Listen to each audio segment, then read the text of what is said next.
তো বাবার লাশ ধোয়ার জন্য তারা কারো খুঁজে পাচ্ছে না।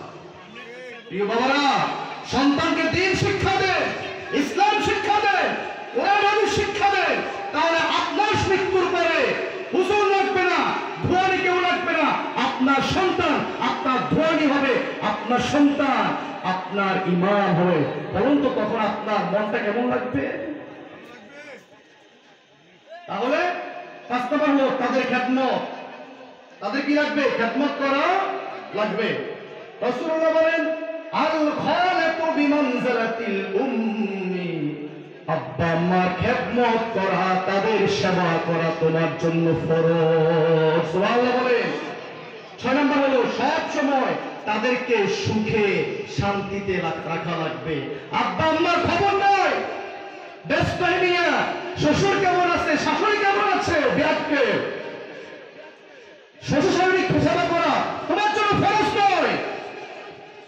তাদেরকে আব্বা আম্মা ডাকার মাসালা দিচ্ছে, কে বলছে এদেরকে আব্বা আম্মা ডাকার জন্য? আবার গর্ভধারী মায়ের যন্ত্রণা শাশুড়ি বুঝবে না, সন্তান বড় করা দুঃখ হাহাকার বাবা ছাড়া, রক্ত ঝরানো সন্তান বড় করা কষ্ট আব্বা ছাড়া শ্বশুর বুঝবে।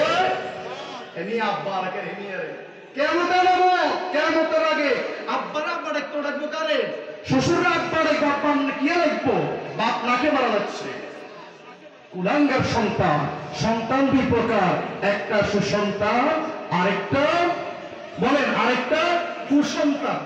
কুসন্তানকে বাপ মাকে সুখে রাখে না, সুখে রাখে কারে? ওমা কাদের রাখে? আমনে বেন্ডে কেন না? রিজিক বাড়বে, হায়াত বাড়বে, সম্পদ বাড়বে। আল্লাহর কসম করে বলি, রাসূল বললেন তুমি তোমার আব্বা আম্মাকে সুখে রাখো। সুবহানাল্লাহ বলেন। ইবনে আব্বাস রাদিয়াল্লাহু তাআলা বলেন, সাহাবীরা যদি তুমি তোমার আব্বা আম্মার দিকে একবার তাকাতে পারো ভালোবাসার নজরে, নেক নজরে, রব্বুল আলামিন তোমার আমলনামায় একটা কবুল হজের সওয়াব দান করবে।